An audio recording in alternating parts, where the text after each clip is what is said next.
Star Trek 57, M23, take 2.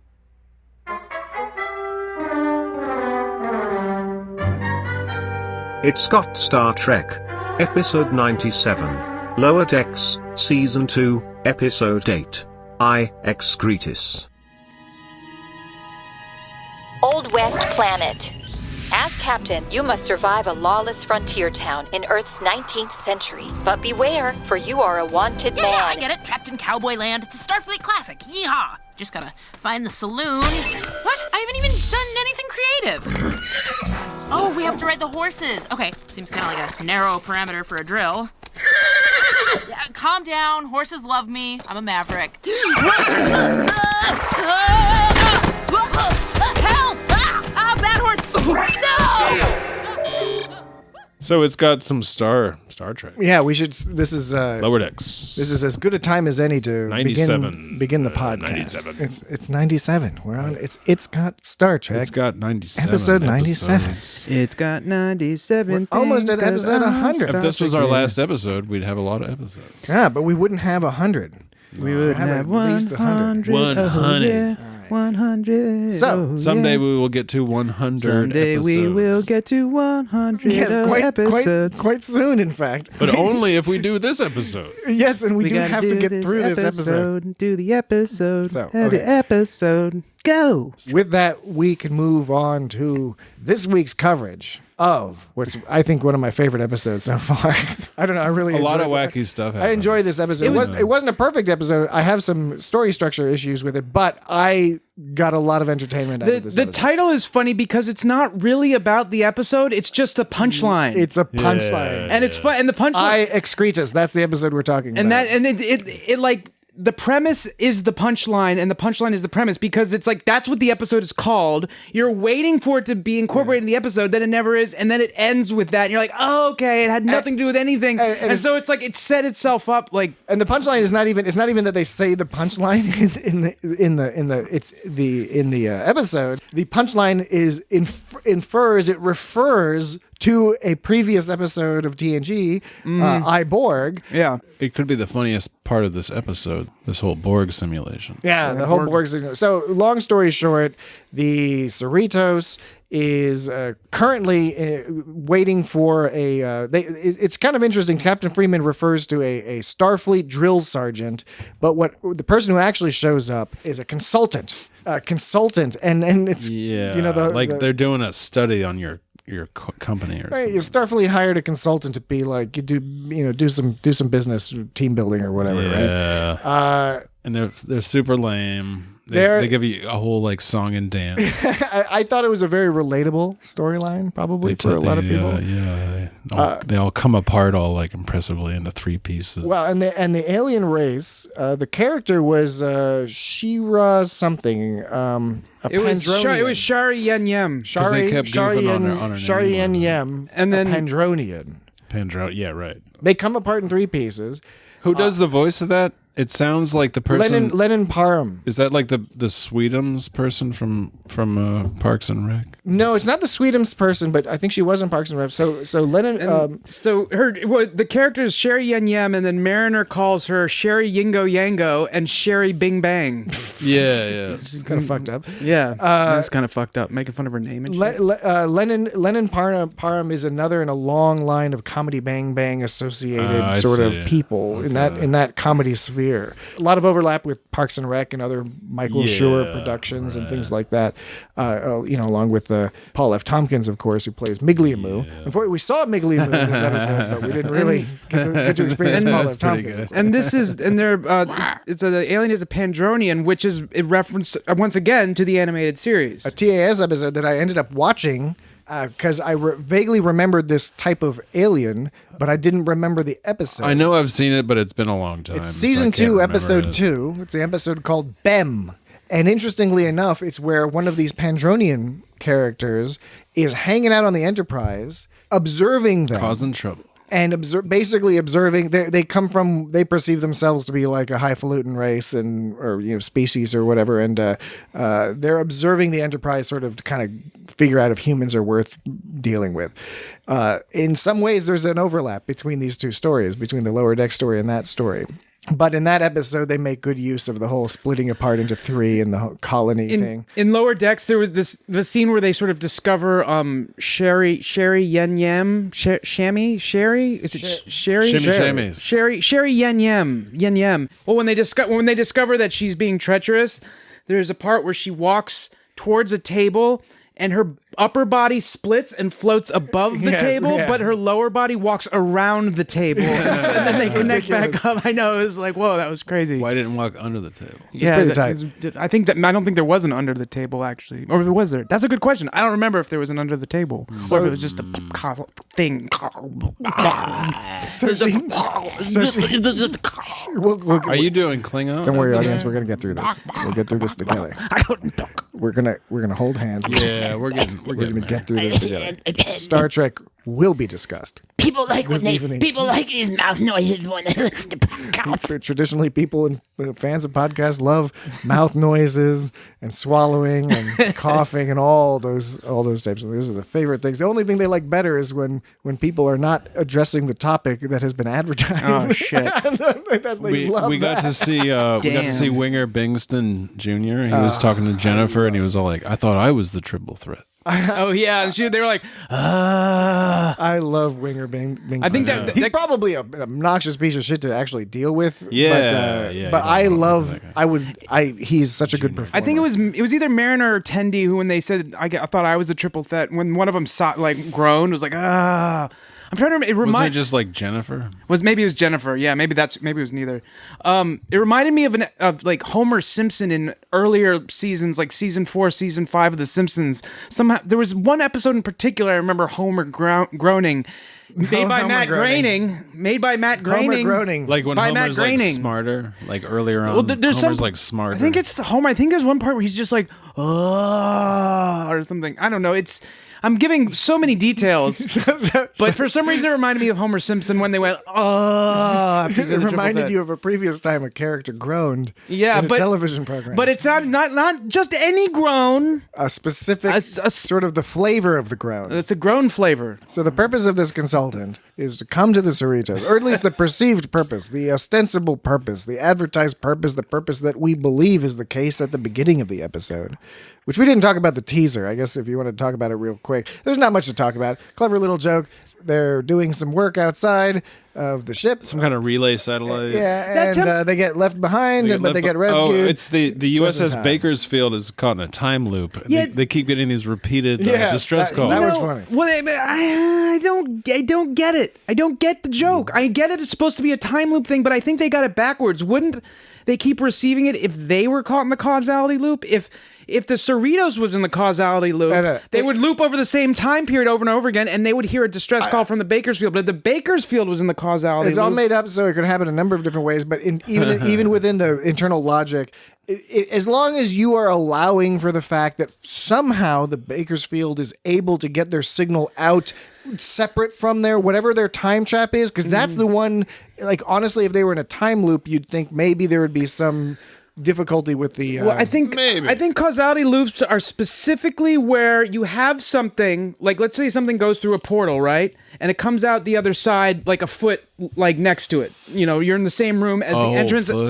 You put something in an enter hole, it comes out the exit hole, and they're a couple feet apart. Like at an amusement park. And if the thing makes the object go back in time, you will, for part of the time, you'll see two objects existing in the same time period. Maybe I can understand. Well, that's it depends. It depends on which made up nonsense we're gonna. Well, okay, but I'm just which is fair. Look, I'm just saying this. I'm agreeing. I'm just saying that this is what when people talk about causality loops. I think this is what they're talking about. You put a ball in, it goes back in time a foot down the way. You'll briefly see two copies of it. If for some reason the thing exiting hits the thing as it's going in, I think that's what causes a causality loop. It's like it's hitting itself. Causing like, why are you hitting? But you could still get two. That's what you got to ask. Two distress calls. You can still get two distress. But you wouldn't loop them over and over again. It just doesn't make sense. To my mind fell back to the default position of if it's funny, it's okay because it doesn't matter because it's all made up. I laughed. It made me laugh too, and like I guess when you talk about time, there's really no rules. It was an eased-in laugh, and then the punchline of the joke of them getting stranded. It's kind of funny. It sort of sets up later what's going on, but it's not that funny. I mean, it's funny. It's funny from an audience perspective, but it's a gloomy. It's not funny reality. to be stranded in space with a limited in the void. survival. When it said 6 hours later, was that like the Shining kind of thing? Isn't that what happened in I never saw The Shining, but I've seen parts. You've never seen The Shining? You want to see The No, Shining? I just made that up right now. I just lied to you. You're lying to me right now. Yeah. Wait, why are you lying to us right now? We're on the air. Dan. Somebody said they've never seen it. We took a vow of podcast honesty. We're in the ones and zeros right now. Digital bits. Not on the air. Digital. But in The Shining, isn't it when it goes, it goes like 6 hours earlier or 6 hours later? Doesn't it do that in The Shining? Doesn't it do that? I don't know, because like I have seen The Shining many times, and now you're confusing me. There's something all confusing. There's something where where it does the thing where the black background and then the words it says this many hours later or earlier, and then there's a naked old lady in a tub. There's all that stuff about how like that doesn't like the floor plan of the hotel doesn't make any sense. That's not what I'm talking about. But what I'm talking about is like that in and of itself is not abnormal, but the particular musical hit that plays when it goes, because it shows 6 hours later and then it goes dong, and when it goes gong gong. Kind of like in Law and Order when it's like dang, but like more Kubrick should have done some Law and Order, but more sinister, more sinister. That's why I thought it was The Shining. Anyway, it did that, and then they wore some weird hollow blankets or something. What were those weird hollow blankets? Those just looked like comfy emergency blankets, heating blankets. But they looked like they were all Southwestern. They were all pulsing. They were cool. I would buy one of those blankets. I would too. All right, so not much to go on the teaser, but it was clearly meant to set up the rest of the quote unquote conflict between the upper and lower decks. And as Jesse mentioned, Freeman said "warp me." Since when did that become her catchphrase? I think that was just new. Yeah, I don't know. Remember, there was that whole business where she was trying to figure out what her catchphrase would be, and she was trying a few other ones out. It's funny when they're beamed back on board after being stranded, and like the senior officers are like right there. They all bust in, and they look all nervous. Yeah, because you can tell sheepish. They totally effed that one up. Chagrined. And like, wait, are you guys okay? But on the other hand, we also find out that they didn't follow protocol to check out their boots. Right. So, but on the other hand, presumably they were on a mission and not just having fun, right? Well, right. So, I guess they didn't. That's not fault on both sides. They wouldn't have done that just to have fun. Yeah. Like there had to have been an assignment. Somebody had to assign them that. It's ridiculous. That whole why didn't you check your boots out? That's nonsense. Yeah, that was some bullshit excuse. You do a nose count before you go to fucking labor. warp speed. The you owner do a of fucking the nose capital blaming labor for the mistakes that the management has made. Yeah. So yeah, what's the deal with Miglimo? Well, I guess we only see the mirror Migley Moo. That's a Migley Moose non sequitur. Yeah, it's a segue. What's the deal with Migley Moo? Is it like what's his name from Discovery, where in the mirror universe they're used as it's exactly. They're like Kelpians. You're talking about the mirror. Okay, so first it's exactly like that. First, I mean, okay, anyone listening to this nonsense has already watched the episode. Mm-hmm. But as you know, audience, in this episode, you may have heard Shira, whatever her name is, Sherry Yen Yen. Sherry. She's there with all these holopods, and the ostensible purpose is to rate the quality of the crew by putting them through various scenarios. By the way, at what point do we no longer need hollow rooms or hollow suites? We're able to reduce them to the size of a pod. Apparently, at this point. Well, it's like 2381. I mean, you're not limited by the size of the room anymore. You could just add more pods and network more and more pods together to share I think space. The difference is if I were to take an off the top of my brain dome guess. Brain dome. It's like the difference between Coke and Diet Coke. No, it would be the difference between a holodeck upon which you could have an entire party of people. You said entire party? An entire party of people enjoying the deck. No, so there needs to be more space for the people to spread out. But in the holopod, one at a time. No. But what I was just saying was that it's potentially holopod you can fit more people because you could network them together. You could probably just hook them up and network them together. You could do that. Yeah, but I can see the value in a large, 20 by by 20 foot, 30 by 30 meter. With the holopod, it's easier to keep them on task because you have limited space. The implication of the holodeck and the holopod is that, like, Boimler was running around this Borg cube. Borg cube. He studied up on the Borg. The Borg cube. He knows the He's Borg. the Borg No, guy. my point is that he was in this little pod, Yes. and he was able to think that he was running through a cube and getting on an escape sphere and flying away. Meaning, Multiple times. You don't need. One time he got those Federation guys to pick him up. Yeah. Then they were wearing the 23. How did you do that?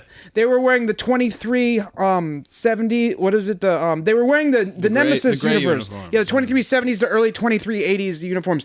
The point I'm making is that he thought he was doing all this stuff. He's in a little closeted space and he thinks he's running all around this giant cube. Yes.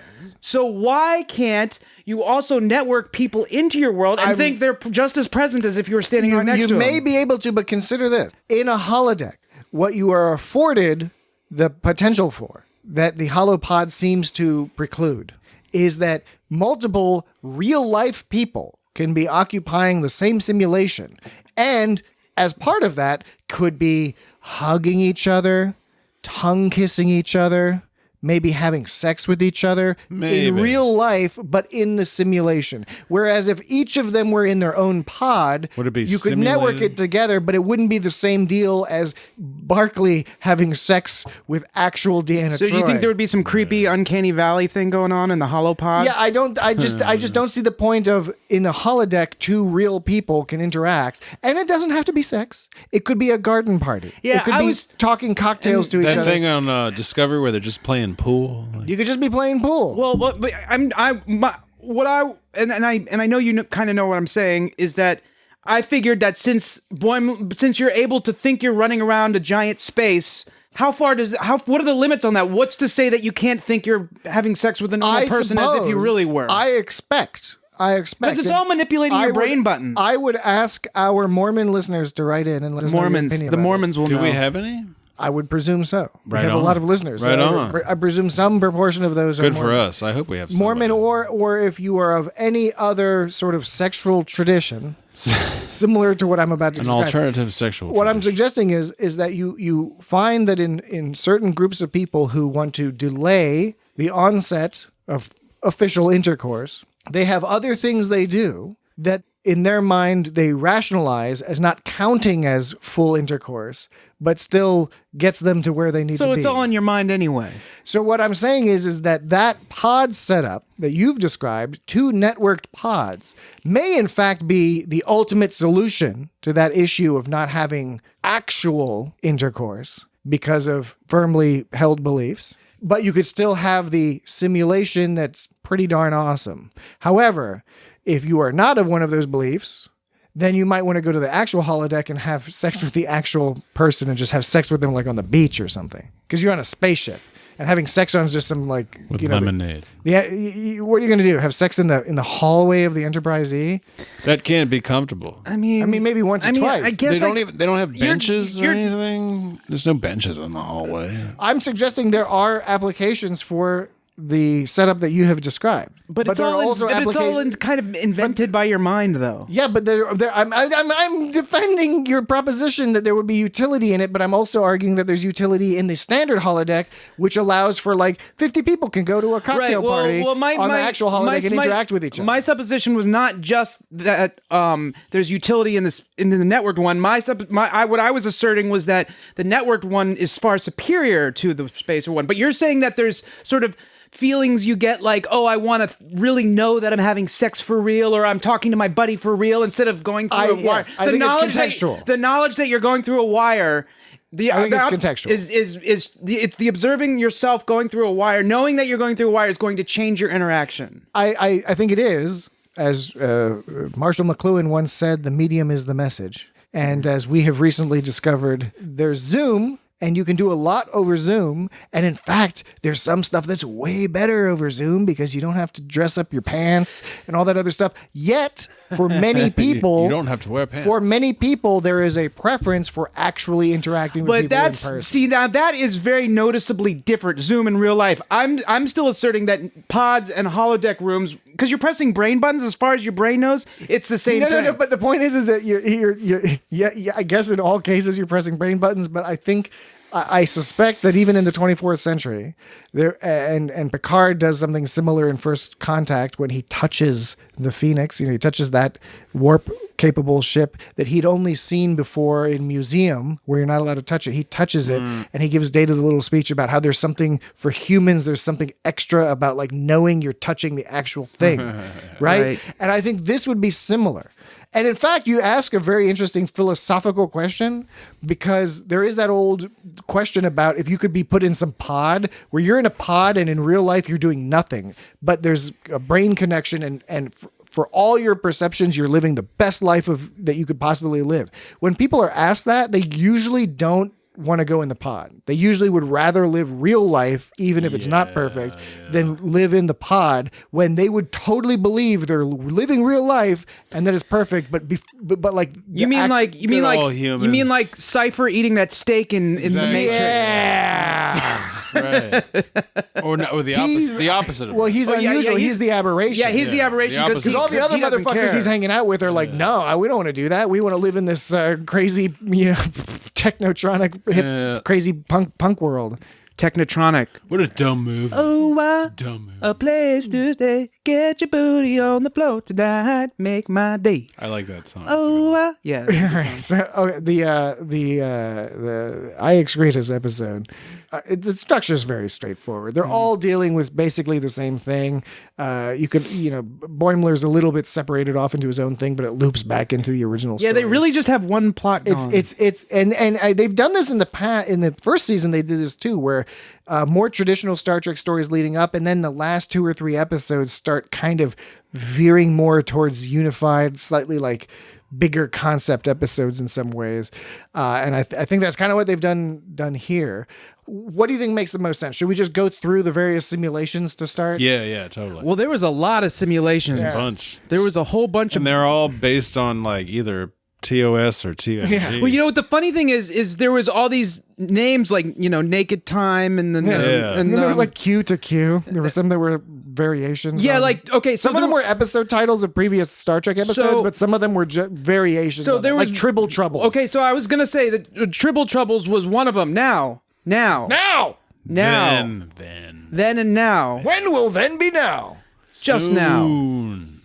now. There's actually a video game called Tribble Troubles. No, there's not. Wait, are you for real? I'm for real. What sort of? It says, for the first time ever, play as a Tribble from everyone's favorite episode by David Gerald. Nintendo? The Trouble with Tribbles. Jump, climb, and squish your way through 16 challenging levels in 4 different environments. Is it officially licensed by Paramount Pictures? It just says Scary Robot Productions Incorporated. What game? Scary Robot. And it says Tribble Toys LLC. That's J.J. Abrams' business. No, that's Bad Robot.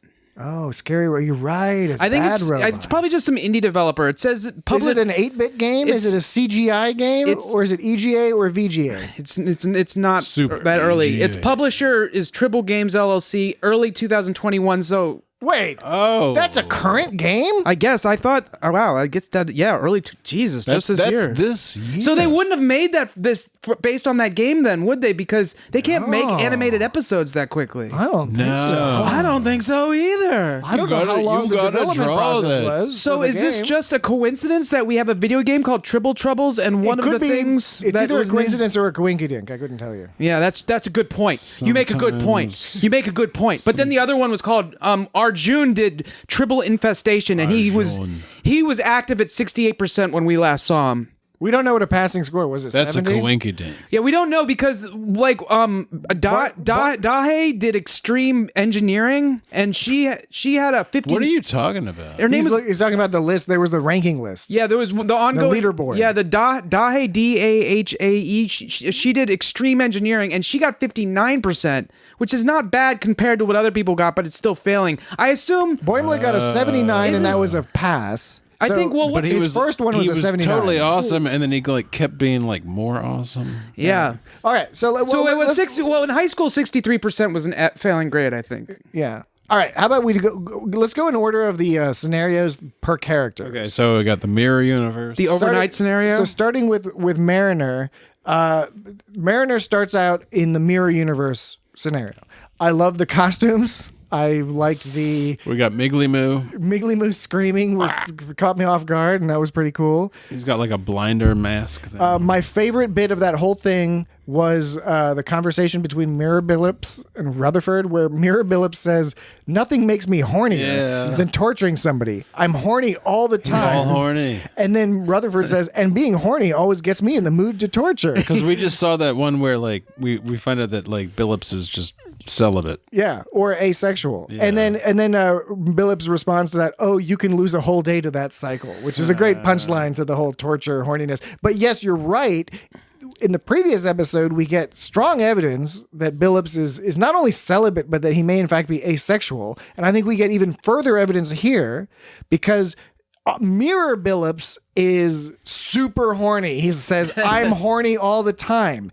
Meanwhile, not to jump ahead, but when we'll talk more about the Naked Time, don't worry, we'll talk more about that in a second. But in that Naked Time one, there's a scene where Billups is in the background, everyone else is naked and having proper Caligula style sex, and Billups is naked, but he's just like really smiling and looking at his pad. He's just like super enraptured with his pad. I didn't notice that. Yeah, so I think that's additional evidence that normal Billups is he's ace. He's just not interested in that, which is cool. So Billups, instead of a mustache, he had like a Lincoln beard. And then the chin beard. Yeah, and it was funny. Boimler couldn't even grow a mustache in the mirror universe. His mustache and goatee were all kind of shitty. Yeah, there's that double-fisted Star Trek punch. Yes, the double fist against the Shax. Like, who dareth? And like I double dog dareth. Yeah, I don't remember if I've seen, because I always noticed the double axe handle on Star Trek. Ransom was doing it early in the first season. In his episode, the one that was about him, and then there was the monster thing. Yeah, when he and Mariner,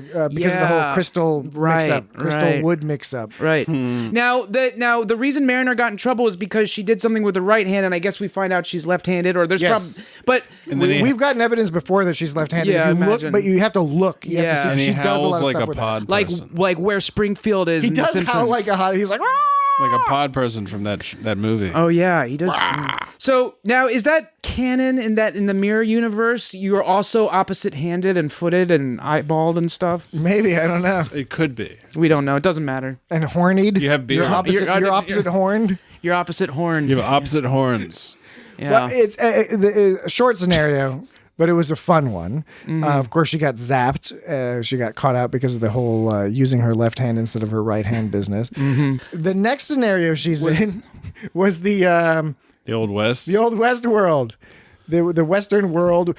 Okay. Which had the awesome like red sky, which is kind of a... Okay, even better. I don't know if you noticed, but there's a guy behind her who's like leaning on a windowsill. And if you look at it, he's obviously in a facade, like one of those Old West filming facades where it's only as wide as a 2x4. It's just the front of it. And then if you look in the background, the entire building in the background is clearly a facade. It has all these windows, but you can just see the sunset. You can like see the trees and stuff behind the facade through the windows.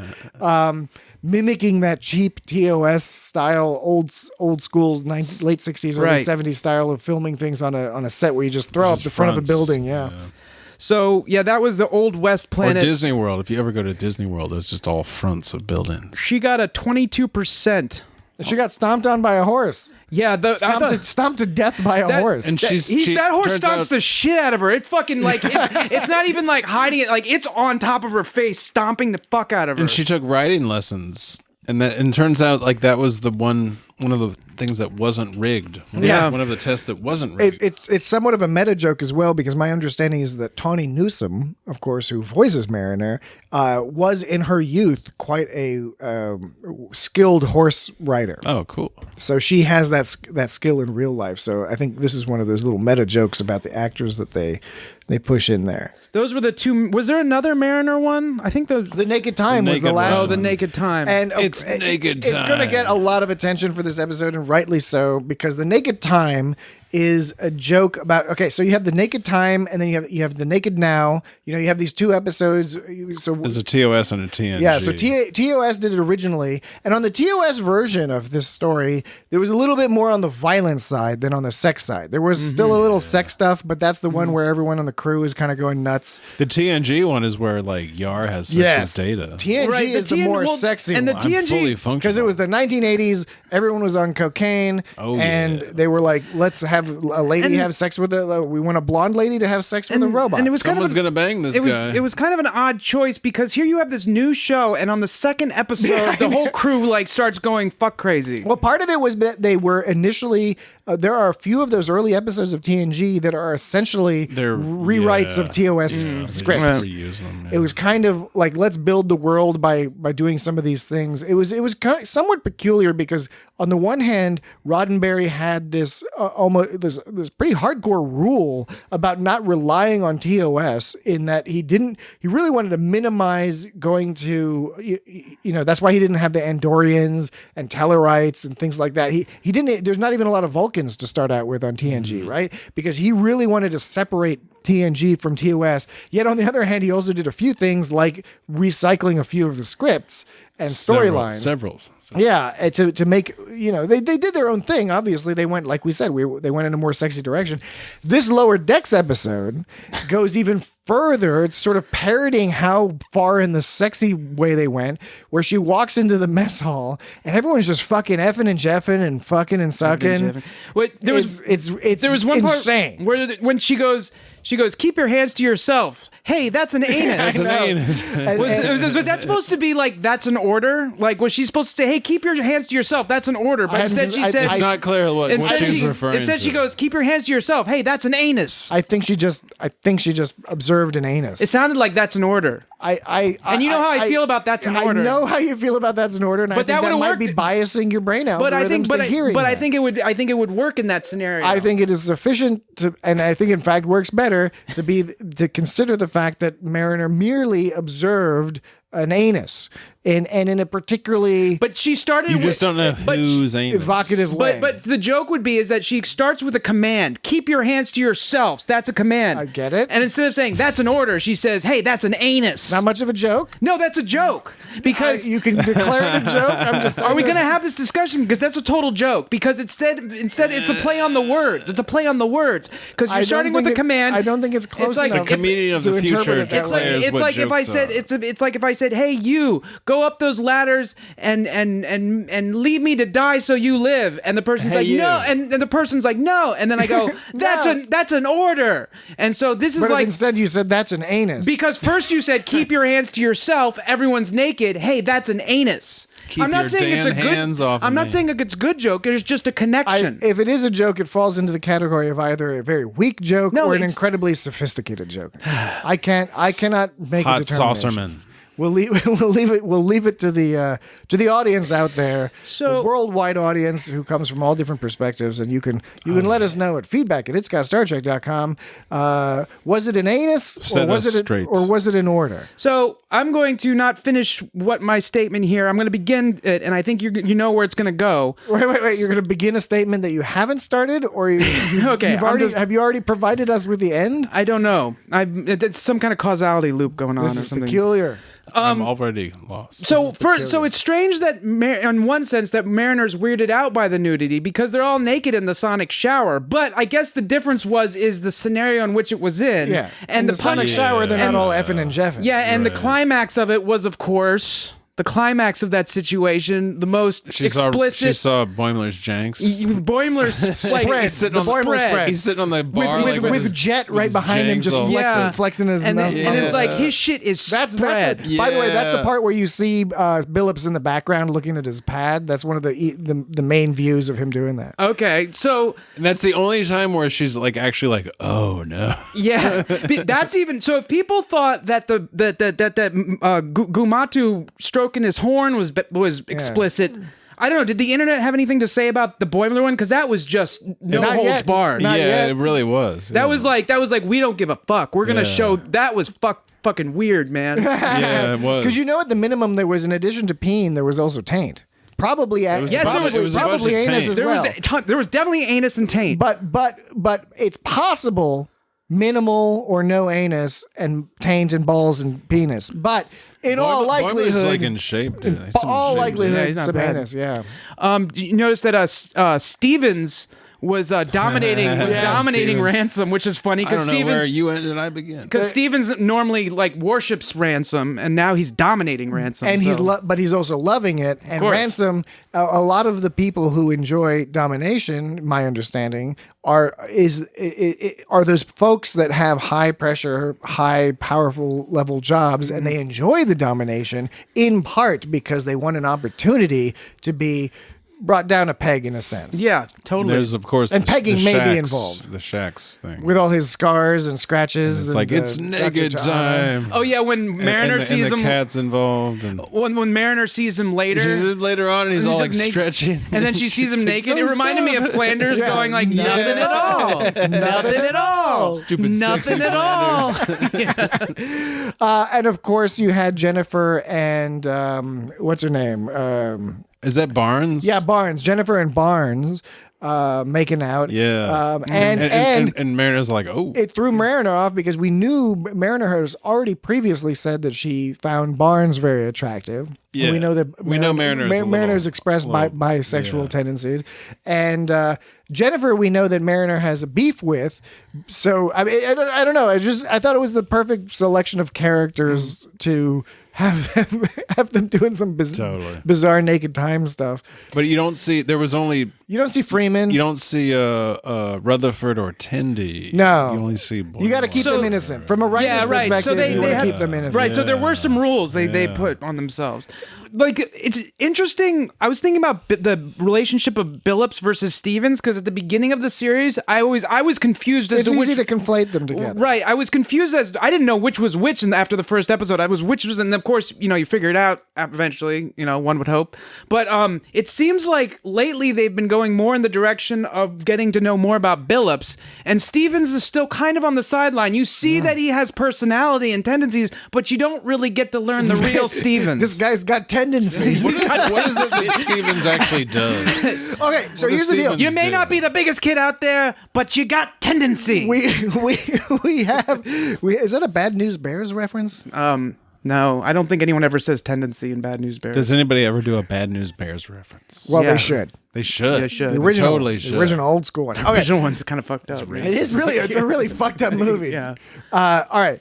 The thing with Stevens is we have, if you consider it, we have seen Stevens more than Billups in the sense that Stevens has been in most episodes in some capacity, not all of them.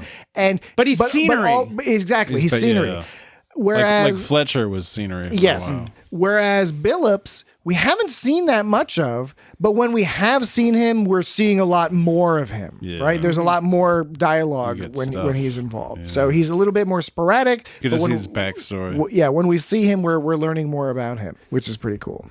All right. So, does anyone have anything else to say about Naked Time? About the nudity, I thought it was fun. No, that's it. I'm glad they went. I'm glad they went down that road and took it as far as they did because that's the fun part about it. Because part of the joke of Lower Decks is it's a meta joke to say what would actually happen when you're dealing with people who are not Captain Picard and Commander Riker, like the not only the bridge crew, but the bridge crew of one of the elitist ships with all the best people, and Wesley's a genius, and Data's a genius, and Geordi's a genius. Everyone's a fucking genius. Yeah, True, right. though. What would you do? You have all these other ships that are not the Enterprise. Yeah, so how would they handle it? How would these similar things manifest? And the Naked Time one, yeah, it's completely silly and it's definitely egregious, but egregious in a positive way because I mean that's kind of what the deal would be, right? Presumably. This is not the Enterprise. Like, Yeah. This is not the there's Enterprise. a lot of Star Trek that's not the Enterprise, and they just don't always. It's not the A team. And we even see that in other aspects when there are examples where we see stories like with Wesley and his situation at the with the Starburst formation, Oh, man. Good old Starburst. Yeah. And then that game. and the entire Deep Space Nine is the not Enterprise version. Remember when Wesley has that game and he I saves watched everyone that from recently. the game? Yeah, it's a great one. The game. Yeah, it was game.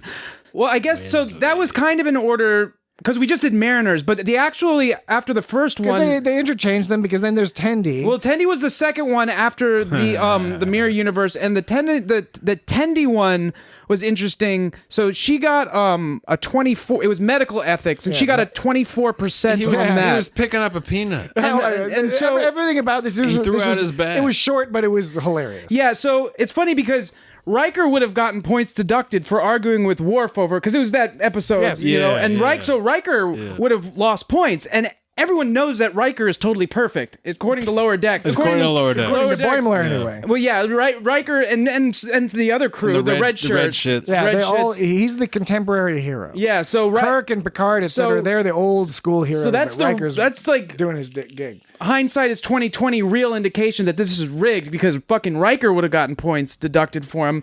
But then there was the joke of Time of Life 900, which I know it's a joke, but it's still just like, why can't they kill him anymore? I know it's a joke and it's funny, but it's like the more I think about it, the more confused I get. It's like, give me a bunch of poison, whatever you got. Oh no, you didn't give me the poison soon enough. Now it's like I'm invincible. What, I don't. But a couple of things that are great about this. First, that Tendi initially wants to help save his life, and he says, "No, you're disrespecting my culture." There's nothing else we can do. And without a hesitation, Tendi immediately is like, "Okay, let's kill you." Right? It wasn't like Crusher saying like, "No, I'm not going to do it." It was like Tendi's like, "Oh, okay." In that case, like, we'll totally kill you. She's just trying to please people. The Klingon had the little tow horn, which we've seen before. We've seen it on Worf and a couple other Klingons. When they're have their shoes off and their socks off, so they brought that back, the little Klingon tow horn. Because sometimes when you see their footwear, they have a shoe. Yes, the shoe is like an accentuated horn. Accentuated horn shoe. Pretty cool. Wait, don't they have those regular style now? Are you talking about like elf shoes? They're sort of like elf shoes, but they have the point goes all the way. There's like back. a point, but it's not off of the end of the toes. It's sort of like on top of the toes, sticking up and then curving forward. I got you. But if you look at their toes, they all have a little tow horn. The animated one, we've seen it, and like I said, we've seen it on other. I don't like that word tow horn. It freaks me out. Is it better than shoehorn? No, it's toe horn is weird and gross. Shoehorn, I don't care about. Shoehorn. Bone saw. Could you imagine a horn coming out of your head that looked like a toe, or a toe that was a horn? I don't know. Both ways seem weird and gross to me. Well, I want to give credit to where credit's due, because I didn't notice the toe horn on my first watch through, but so you're giving yourself credit? No, I'm trying to give credit to the person on Twitter who did it, which was Jorg Hildebrand. We've mentioned him before. His Twitter handle is @gaghayogi49. Hayogi is with a Y. Is that Japanese? Is it like Ha Yogi, like Yogi Berra? Yes, GAGHYOGI49. He's well known on Trek Twitter. He dissects the episodes of all of Star Trek. Right now, he's kind of going through, I think he's in season 3 of TNG. Frame by frame, he points out things in the background, things in the foreground, differences between the old version and the HD version upgrade and all that other stuff. And when there's a live show going on like Lower Decks, right now, he does the same thing. He goes through frame by frame, and Lower Decks, he has particular utility because of his extensive knowledge of Star Trek. He's able to identify quite rapidly the various callbacks. Totally. Because some callbacks are very overt, but there are so many. There's so many in this show. Many, I think, even he and the rest of the internet have not fully gotten yet, in terms of paintings in the background and statues and devices that are laying around, alien races that are shown in the background stuff. He's really great at doing this, but he's the one who took a screen grab and pointed out the Klingon toe horn. Toe fungus. Right on. Right, yeah. And you see those guys that come in with like the sort of like the 24th century like operating uniform. Yes, I love those red uniforms. Yeah. And like we see a lot of those. I remember seeing a lot of those in DS9. TNG as well. But like they're just so goofy when you see them in Lower Decks. They're just like extra goofy. They almost look like some kind of like Oompa Loompa or something. Oh, they're pretty goofy when you see them on TNG and Deep Space Nine. They are super silly. But they just make they somehow they look make kind them of even practical. sillier. They do look kind of practical in a sense, because you think of doctors and surgeons. You want to make they're like spandex, skin tight to their head. No hair is going to fall out into the body cavity of the patient. When you say super silly, do you ever think of supercilious? Yes. Sometimes. Yeah. Okay. Sometimes. Good. Okay. That's settled. Rutherford. Rutherford. So he does the Star Trek II finale. So interesting. This is like a bit of thing that you might have to go back and watch. Oh, just a bit of thing, you say? There's a bit of it. Oh, when it shows, pop down the shop, pick up a bit of thing. When Rutherford starts his mission, go to the many. Mm-hmm. Go to the many. It says he's at 100%, which makes sense, right? 100%. Right? Which makes sense because it gets no errors yet. Because because the idea is that it deducts points as it goes along. But if you look at Boimler when he starts his Borg encounter, Boimler's Borg encounter. His starts at 0%. Go back and watch. You'll notice Really? that Rutherford starts at 100, Boimler starts at 0%. That's proof that Boimler is the most awesome character. So Rutherford had he had that mission to lose, and Boimler had to earn his way up.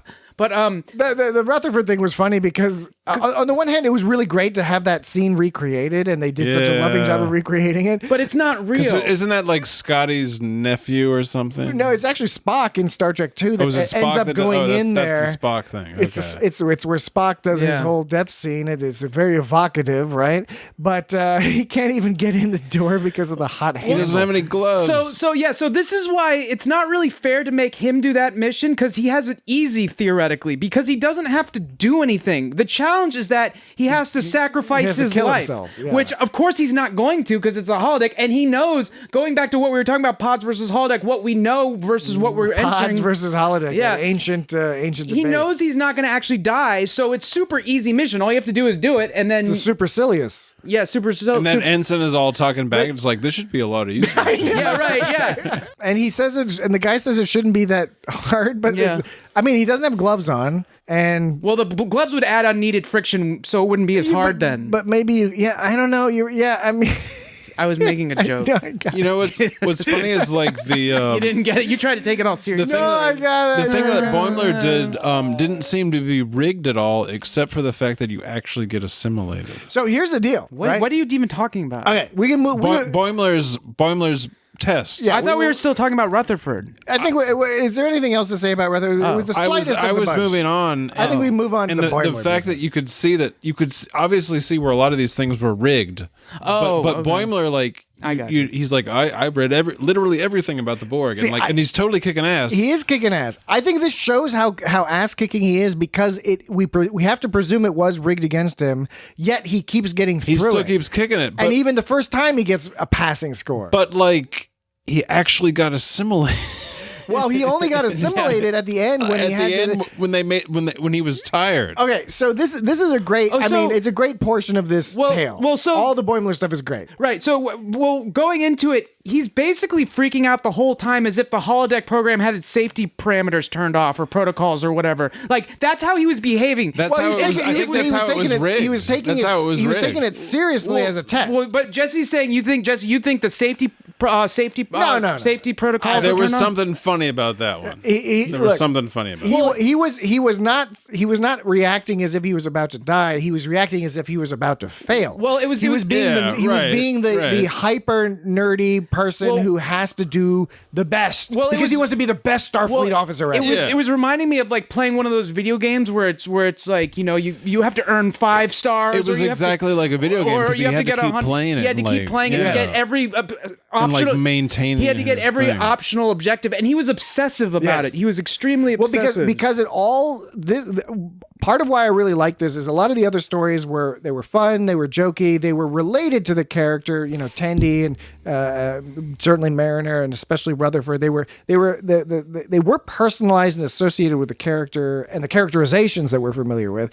Boimler's was as well, but it went sort of above and beyond because the entire motivation around Boimler's obsession is founded on his desire to be the most awesome Starfleet officer ever. He wants to be that. He wants to be what people consider Riker to be. And real quick, Rutherford has an obsession too, but that's not based around status. That's based around closure. Just having closure and fixing things. Yeah, right. Yeah. And the fixing things is a sort of a sub thing of the closure because fixing is closure. Like when the thing is fixed, it's closure. You're right. But Boimler can't stand to leave those loose ends tied. He had so basically he went through it a bunch of times, but what we saw is that the first time he got like a 74 or something. 70. I think it was a 79%. 79. Yeah. So, and then the second time he goes through, he rescues the Borg babies. Yes. And then, which were hilarious and cute. yeah, and then that knocked his score up to like 83 or something. And then the third time he gets some extra Borg, just like the bonus Borg. And they're all like look all prisoner annoyed. Borgs. They look all annoyed when I think they're like, prisoner Borg. Yeah. So I think that only knocked his point up like one or two. Babies. One or two.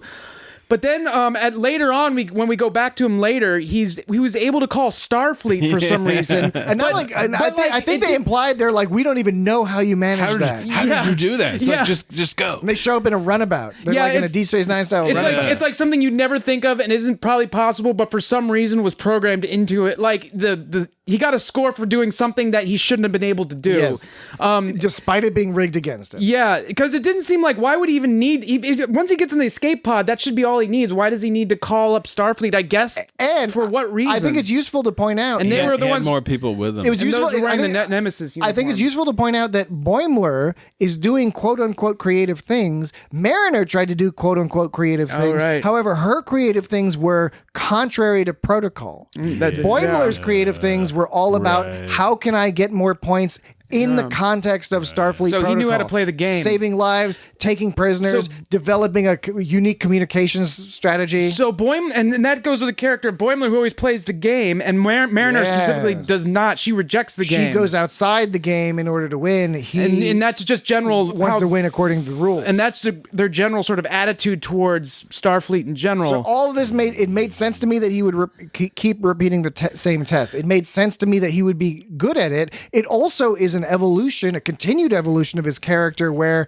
he used to be much more timid and unsure because he lacked experience, but particularly since he went to the Titan, but just over the course of these 2 seasons, he has had more real world experience along the lines of what Mariner has had. And his first time through with the Borg, he's doing all sorts of juking and dodging and flitting about in a recalibrating his phaser, and he's doing this, that, and the other thing, and he's doing it well. When he recalibrates his phaser, that's an old thing they did on classic maneuver. Yeah, so but it only works a few times. That's what I'm wondering. Like, do you run out of frequencies? And how long? Yeah, that's exactly how we did it. But how long do you have to wait before you can use those frequencies again? Like a day? Well, he knew he has read everything about the Borg, and although it's also a callback, it is a rational callback within the logic of the Star Trek universe, in that the Borg, you can get them off guard the first few times, but then they will figure out what you're doing and adapt and develop a solid adaptation. And I remember that it was a callback, but it got me thinking, like,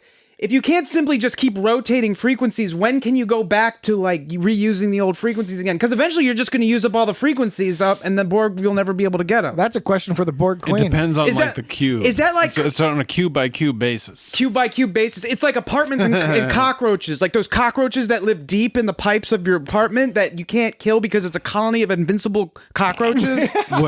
Whose apartment?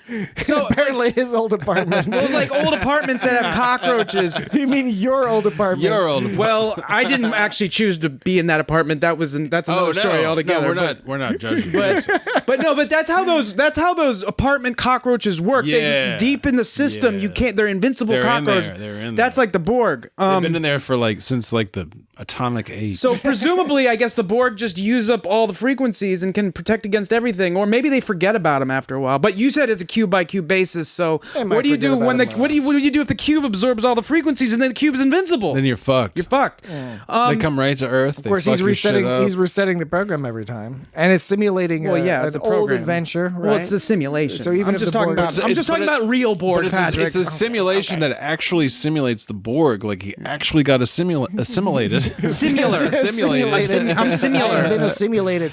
And when he goes into it, he's like, "Oh, look at the detail." So wait, so about the real quick again. Real quick. Again, it's real quick. It's my favorite thing to say is real quick. Chewy. So when he called Starfleet in that run, and they were like, he didn't need to. He got a 94% on that.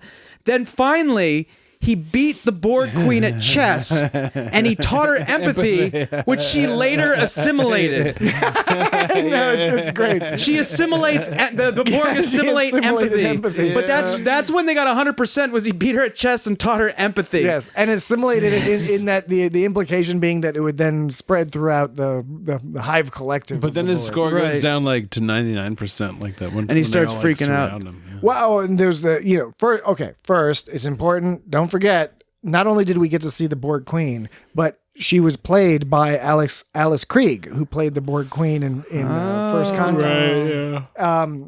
So that's a pretty cool guest star appearance right there. The Borg Queen had one of my favorite lines of the episode when she's all telling Boimler that he's a good approximation of a human. He's like, "Wait, I am human." She's all like, "You got to drink some water." She's like, "Your skin looks terrible." That was fantastic. You got to drink some. He's like, "You should drink more water." Line really that got me right in the belly. And the old belly. You were talking about how Boimler, because of the Titan and all this stuff, he's over time becoming more confident and sounds like something I'd say. Yeah, well, you said that about 10 minutes ago. He's becoming more like Mariner or whatever. Yeah, it does sound like something you'd say because you totally said it. And maybe not.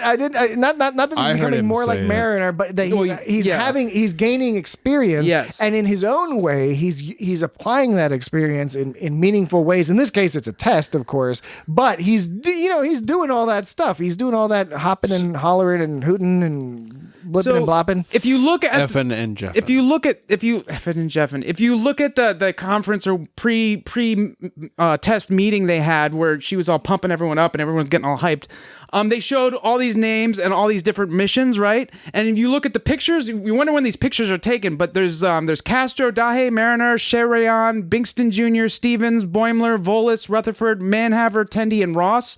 Those are the pictures they show, and they're all. Is this a law firm? Yes, man. Yeah, that's the longest name law firm ever. Isn't that Jet, that manhandler? Yeah. Jet Manhaver. So they all have like your normal Starfleet kind of smile on your face pictures, and if you look at Boimler's, he's the only one where the picture he's not only not smiling, but he's looking totally worried. If you pause it there, he's like looking like the missions they had listed there, they had the Kobayashi Maru, which seems unfair it's already established. They had Time Trap, Tribble Troubles, From Q to Q, Borg Encounter, Cause and Effect, Natural Selection, Evolution, Survival of the Fittest, Chain of Command, Hero Worship, Carbon-Based Units, and Naked Time. Yeah. But pause it and look at that picture of Boimler because he's the only one that looks all. I'll check that out. So the Boimler story was really fun, and it was fun in the process. But of course, the punchline of that story was that as I mentioned before or posited before, he's driven by this idea of this goal of wanting to be the perfect Starfleet officer, and in a somewhat ironic way. When the real life emergency kicks in and they tell him you have to stay in this simulation and keep it going, he not only has to deal with sort of reconcile the fact that he's failing the test, but in failing the test, he is actually doing the real Starfleet thing. I mean, there's so many layers to that of in order to be the truly awesome Starfleet officer, you have to be willing to have your test score go down. Right. Classic tale. It's like the episode where he had to sacrifice his dignity to save Tendi when she turned into a giant centipede. But in that episode, that was more in line with what Boimler exactly is when he good at. does that. You're sort of not surprised that he'd be willing to do that because he's not shown to be somebody particularly worried about that sort of stuff. But he's worried about that test score. And the other thing to consider is that it's not just that he has to. It's not that he has to tank the test because that would just be taint the test. Tank the test. Oh. It's not just that he has to tank the test. We're talking about Naked Time again. Not tank. Just tank. Tank. It's that he has to keep the test going because they have to get the test scores changed and 100% positive, whatever ends up happening. I was a little confused by why they were allowed to redo the missions because I thought once you failed, you were locked out. That's what it said to Boimler. Okay. Boimler, it said, because Boimler was like, let me do this again. It's like, warning, if you fail, you're locked out. So why would you? Or at least locked out. You could argue was locked out of that particular scenario. But still, they shouldn't have been able to go back and do that. But so to wrap up the Boimler thing, because then we can get to that, because I think there are a couple of story structure things here that aren't 100%. So Boimler, I just wanted to make the observation that Boimler is not only failing the test, but he has to extend it, which takes some skill. He's fighting Borg and he has to Well, he's last not a long failing time. the test. He's succeeding the test, but he's still not getting like No, an awesome but his score keeps going down. So in Yeah. other words, he was at 100% when he was about to complete it, And then he got they say spotted. and they're like, you can't complete it because if Yeah. you complete it, then we're fucked because then all the scores are locked. All this in. shit he's been working towards, he has to Right. give up for the Exactly. sake of the He ship. has to give that up. So that's the one aspect of it. But the other aspect of it is it's not that he just has to kill himself or immediately get fucked Mm-hmm. over by the Borg. He actually has to draw it out as long as he can Yeah. in order to give them time. so that is kind of stressful. And So he gets tired. But it's also that's demonstrating again how far he's come is that he's capable of doing that. All those things that before he was all trying to escape the Borg in increasingly more successful ways. But now it's not even about escaping the Borg. It's just about delaying the end of the test, determining that you failed. And the way he did that in the end was to become assimilated and lose everything that he had. They took everything that I was. And his colleagues, his friends / colleagues, were nice enough to be like, "Yeah, you got 100%. Yeah. It's okay." Yeah. Like they knew to leave that alone, you Yeah. know, because like he'd been through a lot. You know, It was some fun business. Yeah. I'll tell you what. I tell you what. But yeah, okay. So now I think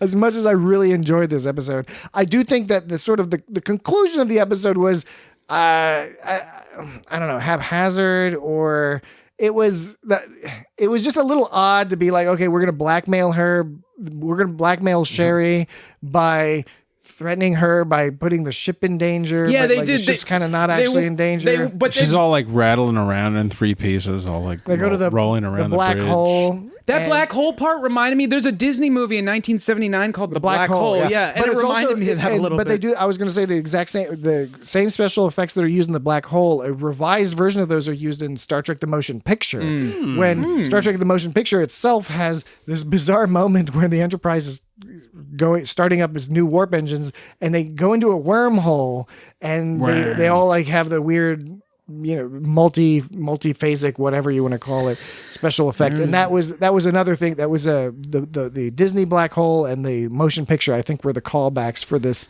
scene here. Yeah, but it was kind of interesting that they put the ship at serious risk because they were looking for all the worst shit out there that for they the could crystalline find. entity. And of course, you can argue that obviously they were looking for things that they could trick Sherry into being more scared about than maybe she needed to be. They said crystalline entity more than anybody's ever said crystalline and entity. they were talking about how many there were around. And There's then like, the there's captain like five says of like them. crystalline entity or something. Yes. He says like in a funny, in a different way. Like Mariner keeps saying it one way, and then like Freeman says it a different way. Yeah, I can't find it now, but I have that written down.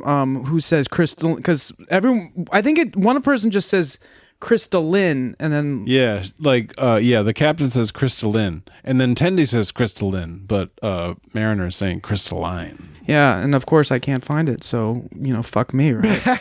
You don't have to find it. I just said it. The main point being that Oh wait, here it is. Yeah, I had it right in front of me. Yeah, Freeman. There's more crystalline entities than any other Star Trek ever. Yeah, Freeman and Sherry Yin Yam, and Tendi calls it crystalline, but Mariner calls it crystalline.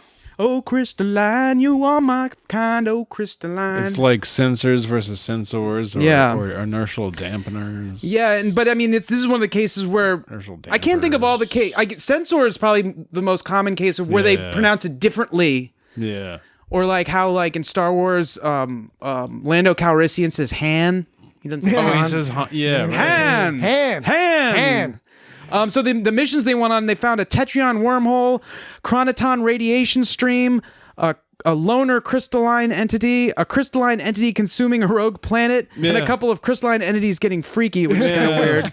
Then later It's like on, it was crystalline entity day or something. yeah, and they mentioned, she was like a lot of crystalline entities. But then later on, they found a black hole that was feeding on a temporal rift 3 systems over, and there were lots of time quakes. But it turns out Timequakes. It turns out that it was a regular black hole and not a temporal black. not a black hole feeding on a temporal rift. It was just a regular black hole, and they were just lying. A bog standard black hole. Yeah, and Sherry Bog didn't know standard. that, and Freeman was like, "You didn't even know that, and we're gonna rat you out." And be, I found it did not bother me because of how much I enjoyed this episode, but I did find that ending a bit peculiar. The whole "we're gonna blackmail you into giving us a good rating" thing. I don't know. It just sort of seemed like you just report her. That's some internet shit. Report her for being a fraud. out. I'm sure you could figure out some. I don't know. I'm overcomplicating it, but yeah, there was a few things in there that, and like you said, the whole manner of the scoring, and then how many times you could take the test versus how many scenarios you could do, and all that other jazz was a little bit confusing and not fully explained. Largely plastered over by the fact that each of the individual components were quite entertaining and informative and interesting and fun and adventurous and all the as many other adjectives as you can throw at it. As many as you can. They're super cool. They actually supercilious. They tend to stay away from technobabble in lower decks. Don't they? If they do technobabble, but it's usually because it's a joke. Yeah. So in this one though, they used it and it didn't seem jokey. I mean, you can assume that it's kind of jokey because of it's implied or something, but. They said there was like transphasic energy within the perimeter. They said the crystalline entity was feeding on unstable nebular radiation. They're caught in an nebular radiation. They're caught in an electromagnetic resonance belt. I guess it's not really technobabble. It's just more cosmic babble. I think maybe non-Star Trek fans might find that technobabble. Maybe we just don't think it's technobabble sort of because normal we're Star Trek. nerds. But like nerd yeah, but people. it is. But it's a level beyond just. It's just kind of babble though. It is still babble. Yeah. But not maybe not like it's cosmic babble. Science babble. Cosmo babble. Oh, real quick about the boy. I did it again. This is a verbal crutch. Better be real God fucking damn quick, it! dude. This is a verbal crutch that I've developed. I gotta stop. Because write us in at feedback@itsgotstartrek.com with subject line verbal crutches. Boimler, you were saying we were talking, but you were mentioning all of us communally together. Communally, we've joined together to discuss this episode, and in that process, we're talking about Boimler. We are one. We are one. We are what you are. We are as one. Yeah. We were talking about how he This one. he was sacrificing his score to save the ship or whatever, figuratively. But he ended up getting an 8%, which was the lowest score. Yes, that he anyone ended up got. with the lowest score. Yeah, so isn't that fun? Even lower than Winger Bingston Jr. After their first day of the testing, like you see like the lower decks people, but they have access to the upper decks they're hanging replicator, and it's all a bunch of like seafood and she's like, "What is this? This is pesto," and she gets all excited about the pesto. Well, that was another thing that was a little unexplained in the story because they've all done their testing. And now they're hanging out in the actual captain's quarters, or not their quarters, but in the office. It looks like, or maybe it is in her quarters having food. It's a little bit unclear. I'm sure some fan out there knows better than us. But meanwhile, the upper deck crew, the bridge crew, who are playing the roles of the lower deckers, we just see them sleeping. So when they were originally ordered away, where they were like, "You don't get to use the pods yet. You'll do your tests later," and now you're like gonna go sleep for a while. I stood at the back of a banquet all day. Oh yeah, that's right. I just hung around the transporter to see if anybody wanted to be transported. They just described a few of their tasks, and they were hanging out. So there was a little bit of timing mismatch. It wasn't entirely clear to me. I don't care. It's not a big deal. You're talking about the food. It was typical Star Trek fashion though, where they had an intriguing spread on the table because there was some purple crab legs and there was some weird shellfish and they had like nice seafood and like floury vegetables. There was some centerpiece. They looked like they had some like pastry poofy doofs or something. Yeah. It's just always some kind of cool looking food they have. Because they have fritters and gnocchi. Did they have gnocchi? Well, in the first season, there's a reference to the replicators that the upper decks people have, and they have gnocchi and fritters. So these people sleep in a hallway. They have like mussels and right. And it was funny. Yeah, these people sleep in a hallway. It was funny. The lower deck replicator could only make one slice of pizza. That was a funny touch. And at the end, you see they're all eating one slice of pizza, and shitty pizza. And strangely, like they're sharing a plate of nachos. Yeah. Once again, back to the guacamole, the tacos. Now they still get the nachos, but I bet it's like not the best nachos. I know they didn't look like the best nachos. If you have like the senior officer replicator, you no jalapenos. You get like much better nachos. You get like real where it's like awesome stacked. It covers like all the chips. You get the nacho chips that are thick enough to actually support the nacho. It's not like the nachos that like they don't get all floppy. Dogwood Tavern. They probably have the kind where each nacho is covered in its own goo. It's not just strewn on there. It's got like its own meal in each nacho. But yeah, each nacho is coated. It just got me thinking. I've never eaten pizza while sharing nachos with somebody. That's not something I've ever done. Yeah, we're gonna make that a reality for you, Dan. Oh my God! Because we live in the 21st century and not the 20th. We can do whatever we want. So Yeah, so they were all sleeping, right? The upper deckers, and so the cat is all sleeping like a cat. And it's another on cat. Shax's it's butt. another cat joke, and it's still not getting still old. not too much, still not too cool. old. And it was still cool. Yeah, but it kind of weirded me out in Naked Time when you saw the cat all naked, Tana all naked. You didn't like seeing Ta'ana's boobies? It was. I didn't dislike it. It was just it was jarring. Yeah. But so their mission that You're they not go on. supposed to like it. Their mission that they go on. liked it. There's supposedly there's a Klingon encounter. There's a Klingon encounter, so there was Klingons in a ship shooting at them, and for some reason that involved them having to stack these stupid things while the Klingons attack. Some hexagonal prism And then boxes. Phil Lamar is the commander. Yeah. So Phil Lamar is a brilliant voice actor, brilliant actor. You've seen him in a lot of stuff. Samurai Jack, Mad TV. He was on two-part episode of King of the Hill. Yeah. At least on the second part of that.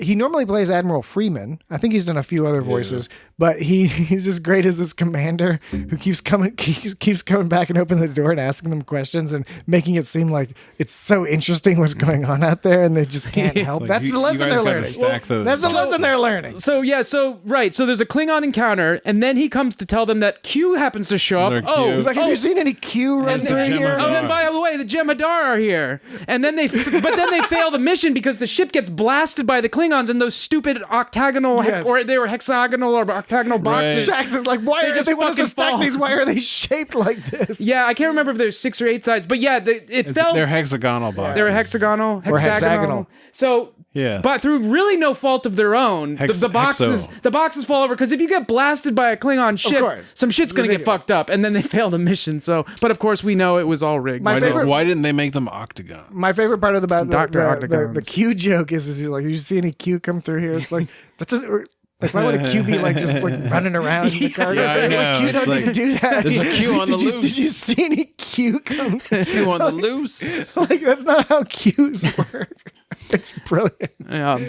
I thought it was funny that Ransom ended up being a yeoman. Do they even have yeoman after TOS? No, I think that was the joke, and it was all about coffee because that's what a yeoman does. Yeah, you only see like the yeoman like bringing the coffee. They also will blow the coffee whistle on the deck. They'll blow that whistle from time to time. That that's the bosun. Oh, that's the bosun. You're right. It's not even the yeoman. Bosun blows the I'm a whistle. fucking moron. When they blow. But that's funny that at the beginning of that reminded me at the beginning of TNG, the first season, they had that thing.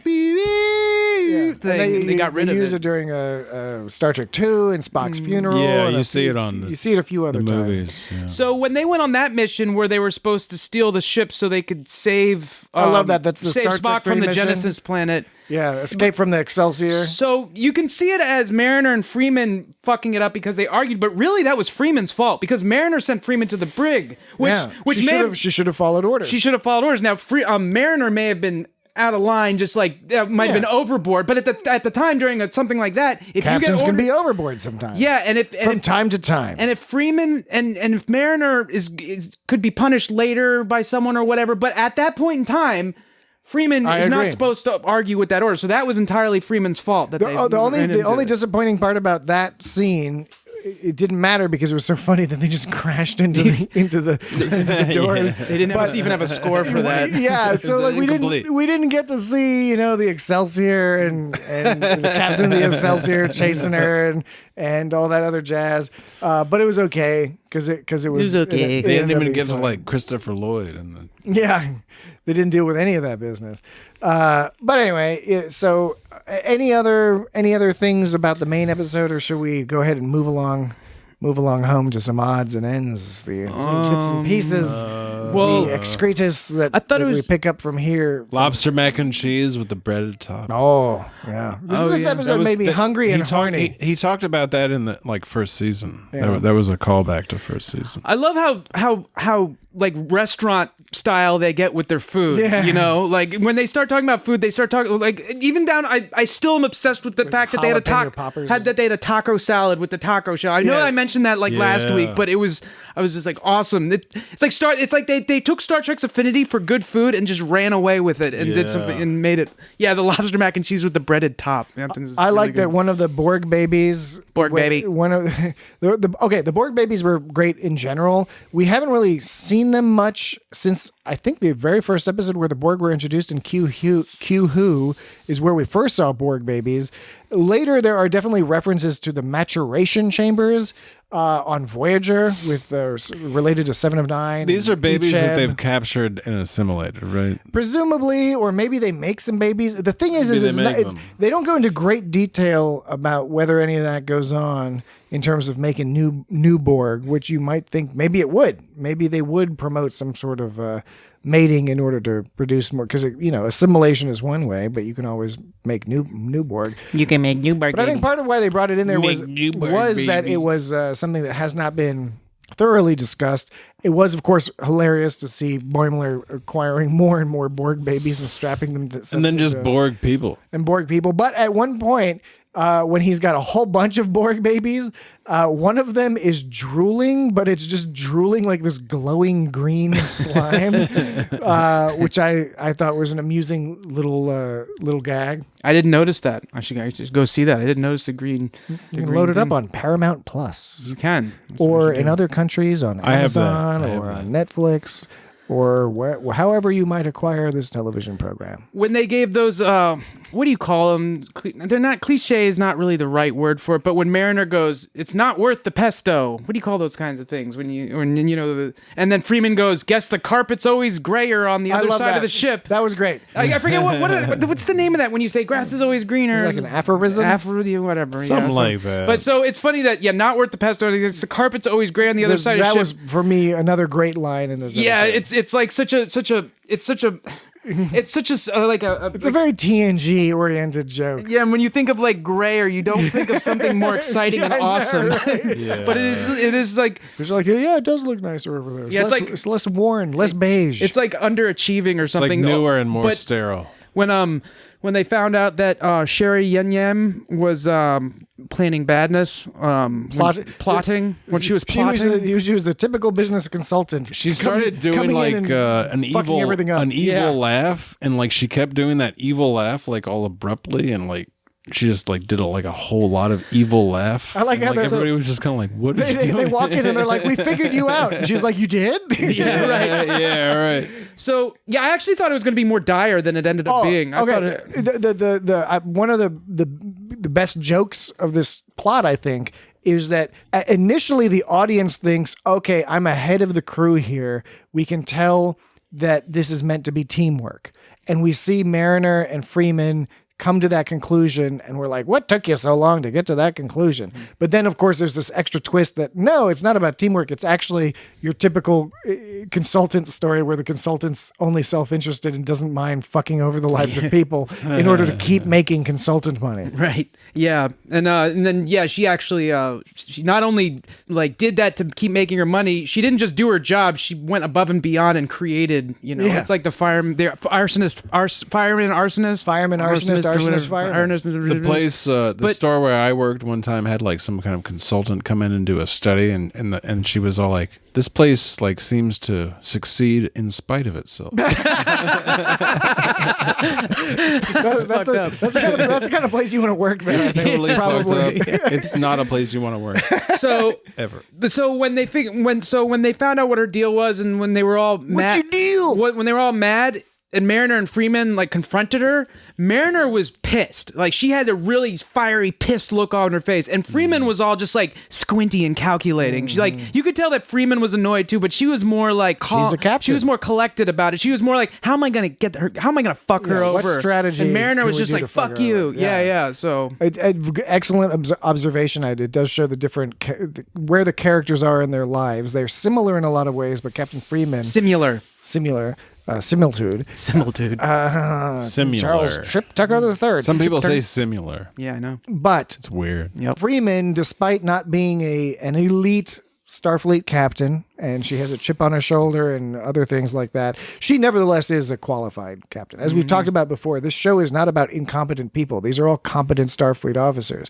But it's just not the Enterprise. Yeah, they're not the tippy top of the tippy top. The toopity-doo. We are learning with a part of the enjoyment of the show is learning some of the foibles and characteristics that hold these characters back. All of them, Mariner, Freeman, Ransom, all of them have some kind of aspect to them, to Anna, that makes them held back from the elite level, but they're still competent. Tana just cusses a whole lot.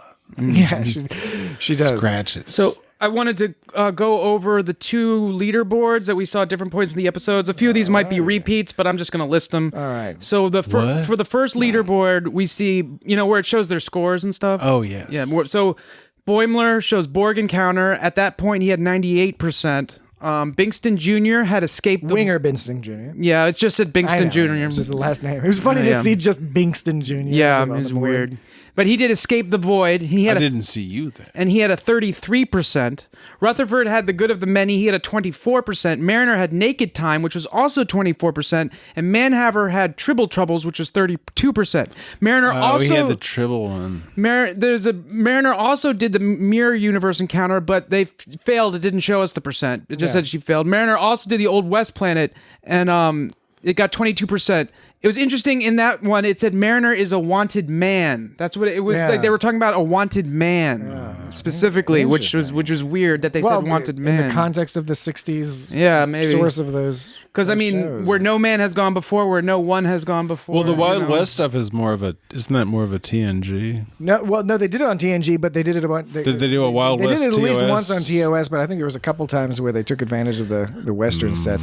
And of course, in Turnabout Intruder and TOS, they actually state outright that the women are banned from being captains in Starfleet. Oh, man. So that's one of those like retconned out. People just sort of don't mention that. And a lot of those TOS guys were on like Westerns, like Gunsmoke. Gunsmoke, yeah. Mostly Gunsmoke. That Bonanza or something. Bonanza. Don't you like Bonanza? F Troop. Any other odds and ends before we close down the show? Well, I wanted to do. I've got one. Well, I wasn't done exhausted. with. I wasn't done with my. Oh yeah, you're still doing your. I did a second. Now we're on the second leaderboard. Right. Do it. Leaderboard number 2. And what I just noticed was interesting coincidence. If it was a coincidence, I just noticed this just now. Or a quinkydink. Or a quinky dink. The second one starts with Tendi, who does medical ethics, which was she got a 24%. Business ethics. Billy Madison. That's a Billy Madison Business ethics. Mr. Business. I just realized that Rutherford, Mariner, and Tendi for scores that were reported all got 24%. Huh. So that's interesting, right? Yeah, and they're in the 24th century. Yeah. Wow. What's that movie about the Shining Room 220,000 or whatever? That's supposed to be all creepy. And it's about like some documentary. Weird. Yeah. Okay. That documentary's So you seen it? Yeah. It's good. It's interesting. Okay. It's a documentary. It's a documentary. So Tendi does medical ethics and gets, I should see it, and gets 24%. Barnes does whale rescue. And that was active at the time at 73%. That's just like Star Trek 4. Barnes was the only one you saw, like, other than Boimler, that was, like, succeeding at first. Yeah. Like, you never saw, like, her follow-up, and you assume that, along with everybody else, she failed. But, like, she was the only one you saw, other than Boimler, like, succeeding for a time. Yeah, relatively 73% was decent. Now, next was Arjun, which had tribble infestation, which was active also at 68%, which wasn't as good, but that was still... Yeah. It's getting closer to failing, but compared to the others... I don't know who... I can't place that character. I can't either. I don't know if they really talked to him. I think 68% He's been around. Is like a D, and then a 73 is a D plus. D is nuts. School C. sucks. Yeah. School sucks, dude. Don't go to school. Don't go to school, man. Or just keep going to school. Drop out. That's the other option. Just keep going to or school just keep forever. going, so it doesn't matter anymore. So yeah, it was a funny alternate name for tribbles for some reason, as opposed to most everything else, which was just a few other things were alternates, like the Q thing, because they were trying to evoke multiple storylines. Right? There's only a couple naked times, but there's a lot of Q. There's only a couple naked times. There's so many Q episodes. Dahe, which like I said, Dahe, Dahe, I guess that's how you pronounce it. That was Extreme Engineering, which was a 59%, which was the highest score. 1.21 gigawatts. That was the highest finished score we saw. The other ones were still active. Highest finished score or highest what? Finished. Finish? Highest Norwegian. Finished. I knew a Finnish young man. I mean, at the time he was a young man. We were 16. Mm-hmm. His name, I was at a summer camp. His name was Ule. Yeah, but it was. He had transparent eyebrows. He was a great guy. He had transparent what now? Eyebrows. So he failed, or she failed at 59. I'm surprised he didn't have transparent skin. She failed at 59. That was kind of transparent as well. She failed at 59% as a final score. The next score we saw up was 68% was Arjun, but that was still active. So that was my whole point. Who is this Arjun? I don't know. But then the last one was Merp. There was a guy Merp. Who is a character we've seen a lot in previous episodes, but we never knew his name before. And he didn't speak before. And Merp did teleportation death tag at 40 and got 44%. And he was also having sex in the mess hall behind Barnes and Jennifer. Oh, were they? Is teleportation death tag in reference to anything other than just teleportation malfunctions? I don't know. I don't know what that is. Yeah, it sounds. What was teleportation? I know about transporters. When I think of like teleportation death tag, it's like you're teleporting and then you push someone into the buffer somehow and they get stuck there or something. I don't know. I don't really know what in the Star Trek: The Motion Picture when they're trying to beam up a couple of people, including the new Vulcan science officer, and they all melt into some horrible monstrosity amalgamation of flesh and they die. It's totally out of character for the rest of the movie. It's just this weird, horrifying thing that happens. When Boimler was captured by the Queen, I think it was when he was captured by the Queen, he was talking about how the Borg doesn't want him because he has hay fever and acid reflux. Yeah. I like hay fever. I've got hay fever. It might be a net negative if you assimilate. I'm going to hay fever, yeah. And then finally, Mariner does a badass jump from the commander seat up to the wharf spot when they do that final mission. I almost missed it at first and I was like, wait, I saw movement. I was like, ooh, I gotta see that again. The action on the show is really well choreographed and nicely done. The last one I wanted to mention was when they're dealing with the crystalline entity and all this crazy stuff is going on. They're flying around it and stuff. And then there's that shot of everyone in the mess hall, like looking out the window. Oh, yeah. And then once they start flying away from the crystalline entity, people just casually go back to what they were doing. Yeah. It's like, he's just like, I guess back to normal. At the first, are we going to die? No. All right. We can just go back to having our drinks and eating our nachos. Yeah, business as usual. Okay. Well, California class. I thought that was a fun episode. Yeah, it was. It was a fun episode to discuss. We've only got 2 episodes. I enjoy spending time with you guys. That's sweet. We enjoy spending time with you too. And we enjoy spending time. I like spending time with you too. The listeners at home. With our listeners, with the audience. Thank you for listening to our and viewers like you. Thanks for listening. Thanks for viewers like reviewing and liking and giving 5 stars and whatnot and all that other stuff. Yeah, that's really generous. We'll wrap it up quick tonight. But the usual business. Episode 100 is coming up. Send us in your letters, comments, questions. We love to hear from you and have some fun conversation just over, discussing our lives, discussing the podcast, discussing Star Trek in general. That'll be fun. You can write us in about that or anything else at feedback@itsgotstartrek.com. You may also go to the website at itsgotstartrek.com, which the occasional reminder, one nice thing about the website is if you're only interested in one particular Star Trek series or something like that, you can organize the episodes of the podcast by You can do it. Even if you use a podcast player, you can go to the website to find the numbers, to see how far down. We got so many fucking episodes now. You're going to have to scroll down a long way to find some of these episodes. There's 90 some episodes. Yeah, you can probably determine, given that this is episode 97, that there's at least 97. There's 97 episodes. Soon we're going to be at level. What is we're going to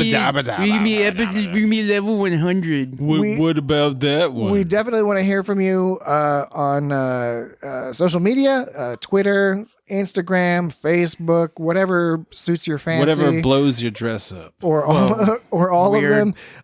You can find us at It's Got Star Trek, or you just type in It's Got Star Trek. You'll find it. Don't worry about it. Yeomen find it. It's all good. And finally, it's all good, man. We're finding lots of people, somewhat surprisingly perhaps, but lots of people enjoy listening to the podcast on YouTube. I guess people are listening to it through their TV or something like that. But yeah, it's pretty common. We always put the podcast. Your mind there. is always kind of blown by that. You get a little bit of a graphic. It's weird though that my mind, because I've done that before. I've listened to podcasts through YouTube as well. It can be quite convenient sometimes. You're just pottering around the house. It is weird when there's no video, when it's just an image. Yeah, there's no video. We don't got to, we might do some videos sometime soon in the future. If you demand it, you write in and let us know. You want to see some video of a bunch of assholes? Yeah. We'll go through the episode. You can see what, we look like. You want to see some buttholes on the screen? You just want to see some total pieces of shit? We'll do a naked podcast. You want to see some pieces of shit coming out of some buttholes? You just want some fucked up pieces of shit falling out of buttholes? That's cool. Buttholes all opening and closing with pieces of shit coming out. I mean, talking to you. We haven't discussed that in really explicit detail, sentences. But I think what Dan is probably trying to convey is that we're open-minded and open buttholes. We're open to your suggestions. But set us straight. You're the people listening now are the true fans, because I know a lot of people they shut down the podcast as soon as they're like, okay, well we're done hearing the cogent analysis. We needn't worry about the social media addresses and all that other stuff. But the true fans, they know that there's good stuff here. Because there's more fun jibber jabber. There's more fun jibber jabber. You guys jib jab like you wouldn't believe. Always tack on a little surprise clip to the end of the episode too. So stay tuned for that. It's like a morning zoo over here. Yeah, at night. But anyway, well, it's technically the morning. YouTube. At night. We're on Apple Podcasts and iTunes and Spotify, and you can tell your friends. You can just tell your friends, hey, I forbid it. Don't tell your friends. You guys are my friends. I can't tell you. You already know. Shit. Do you have Look friends? how many Star Trek books you got here. I know. I got a bunch of this. Is the Art of Star Trek. There's the Captain's Log. There's the Captain's Log. Two Captain's Logs. Well, there's the Captain's Logs addendum. So there's the original Captain's Logs book, and then the addendum. Those are great sources. And then there's Star Trek Encyclopedia on top. Yeah. Number 1, I order you to take a number 2. Yeah, that's a brilliant line. Number 1, I order you to take a number 2. Beavis and Butthead. All right, so I've lost my train of thought, but it happens. It's okay. It got it. Sorry. All I was doing is winding things down. It got the It was winding down. You find us all the places. Type in It's Got Star Trek. But we will be back at you next week with episode 98. Back at you, covering whatever the hell they're going to call the 9th episode. You're always so bitter about that. You never know. Mildly bitter. Yeah. I'm annoyed that I don't have the name now. I'll have the name like tomorrow evening or maybe Sunday.